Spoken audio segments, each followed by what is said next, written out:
오늘 하나님께서 우리에게 주신 말씀은 로마서 2장 17절에서 29절입니다. 로마서 2장 17절에서 29절까지 우리 한 절씩 교독하고 마지막 말씀은 같이 읽겠습니다.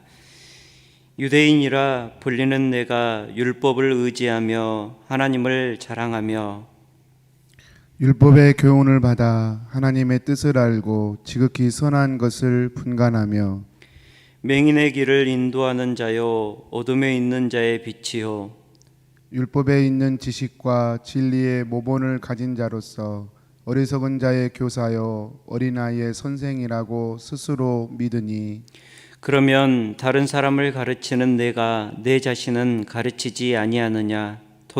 도둑질하지 말라 선포하는 내가 도둑질하느냐?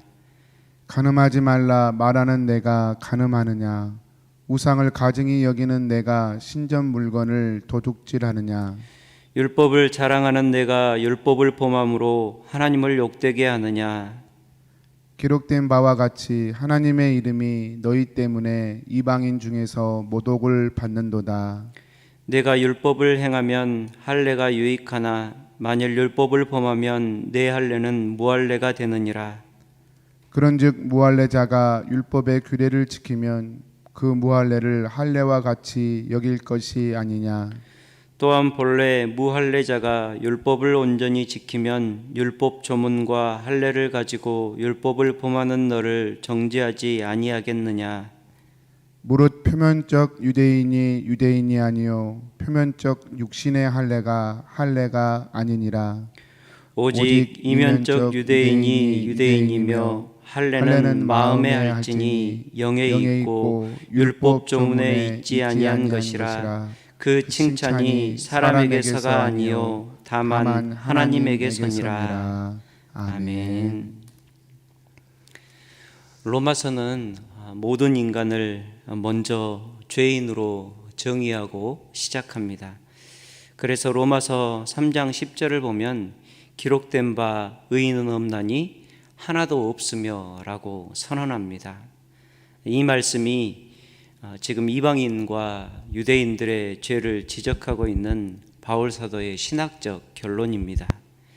1장 18절에서 32절에는 하나님 없이 살면서 하나님의 법을 떠나 사는 이방인들의 모습이 죄됨을 지적하고 있습니다.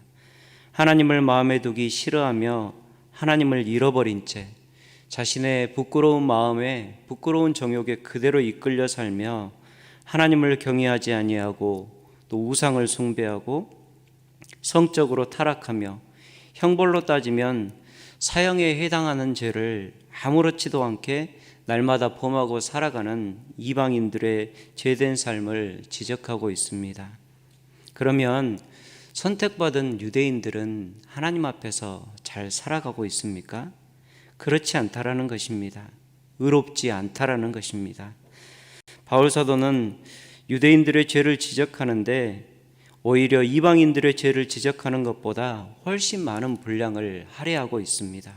로마서 2장 전체는 이제 하나님의 심판이 오히려 하나님의 선택과 구원을 받았다 하는 유대인들을 향하고 있음을 보여주고 있습니다. 오늘 말씀 21절을 보면 바울 사도는 유대인들을 강하게 책망합니다. 다른 사람을 내가 가르치면서 너 자신은 가르치지 아니하느냐.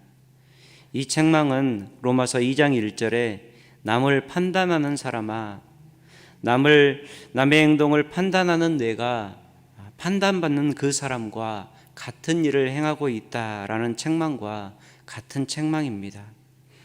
유대인들은 자신들이 가진 율법을 자랑했습니다. 이것은 하나님이 주신 거야. 너희들에게는 없는 거야. 라며 그 율법을 자랑했습니다. 또 유대인들은 자신들의 몸에 있는 할례를 자랑했습니다. 이방인이 죄인이고 망할 수밖에 없는 이유는 율법이 없기 때문이라고 생각했습니다.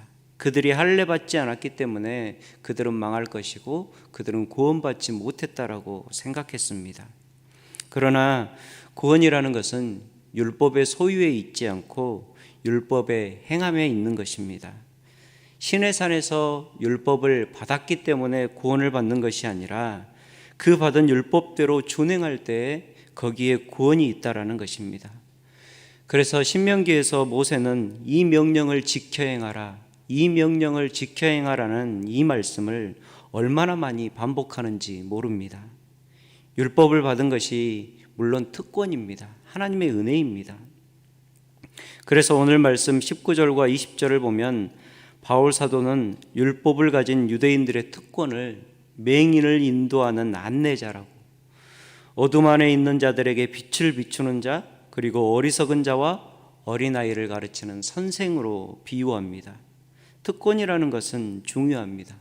그러나 더 중요한 것은 그 특권이 진짜 특권되게 하는 것입니다.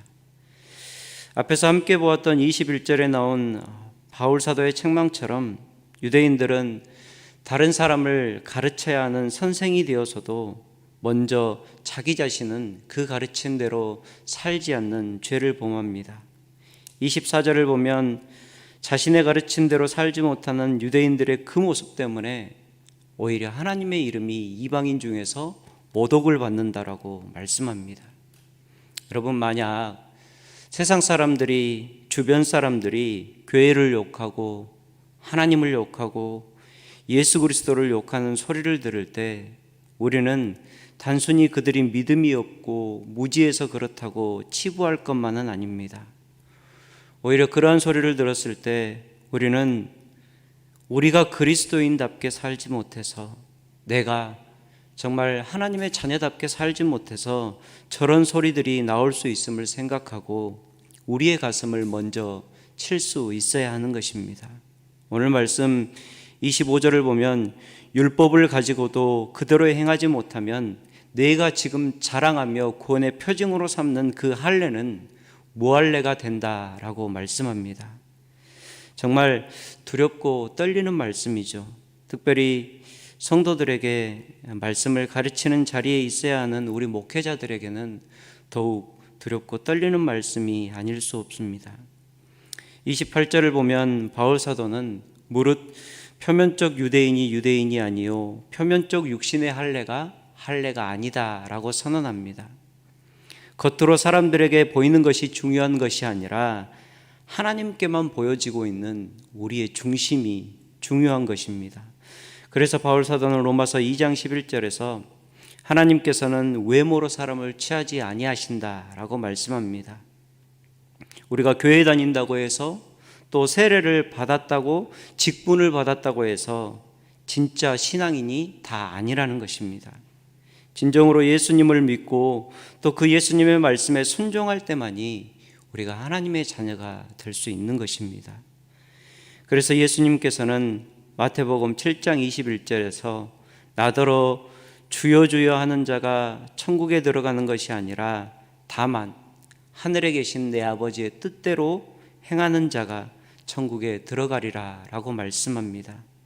또 마태복음 12장 48절에서 50절을 보면 누가 내 어머니이며 누가 내 동생들이냐, 누가 예수 그리스도의 천국 가족이 될 수 있느냐라고 물으시고 예수님의 그 물음에 스스로 대답해 주십니다. 누구든지 하늘에 계신 내 아버지의 뜻대로 하는 자가 내 형제요 자매요 어머니이니라. 하나님의 뜻대로 행하는 그 사람이 예수님의 천국 가족이 되겠다라는 말씀입니다.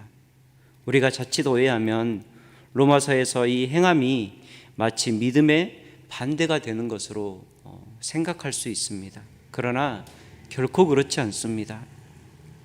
바울 사도는 율법을 가진 것 자체를 구원의 수단으로 여기고 그것만을 자랑으로 여기는 사람들을 지적했던 것이지, 행함이 없는 율법이 아무런 효력이 없는 죽은 것이라는 사실을 말하고 싶었던 것이지 행함 자체가 나쁘다고 이야기한 것은 아닙니다. 오늘 26절을 보아도 무할례자가 만일 율법의 규례를 지켜 행하며 살면 그는 비록 육신의 표징으로는 무할례자이지만 오히려 율법을 행하며 사는 그 사람을 우리는 할례자로 인정해야 한다라고 말씀하고 있습니다. 엄밀히 말해서 믿음의 반대가 행함이 아니라 믿음의 반대는 율법에 대한 믿음이라고 표현하는 것이 맞습니다. 우리의 믿음은 율법에 대한 믿음이 아니라 오직 은혜로 우리를 구원하신 예수 그리스도에 대한 믿음인 것입니다. 그래서 어떤 목사님은 로마서에서 오해가 없게 하기 위해서 믿음이라는 단어를 오히려 순종이라는 단어로 바꾸는 것이 낫다라고까지 말씀하시는 것을 들었습니다. 그런 점에서 야고보서 2장 17절에 말하는 행함이 없는 믿음은 그 자체가 죽은 것이라는 말씀은 로마서와 상충되지 않고 일치되는 말씀인 것입니다. 우리가 그리스도를 주로 모시는 믿음을 갖는다는 것은 예수님을 주로 모시고 주인 되신 예수님께 순종하며 사는 것까지를 의미하는 것입니다.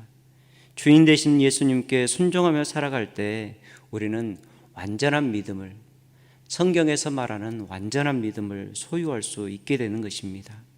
이러한 모습이 육체의 할례를 통하여 표면적인 유대인이 될 뿐 아니라 바로 마음까지도 할례받은 이면적인 진정한 유대인이 되는 모습이라 할 수 있는 것입니다. 진짜 종은 주인의 뜻에 예민하며 민감하게 살아갑니다. 시편 123편 1절과 2절을 읽다가 이러한 진정한 종의 모습이 너무도 잘 묘사가 되어 있더라고요. 하늘에 계시는 주여, 내가 눈을 들어 주께 향하나이다.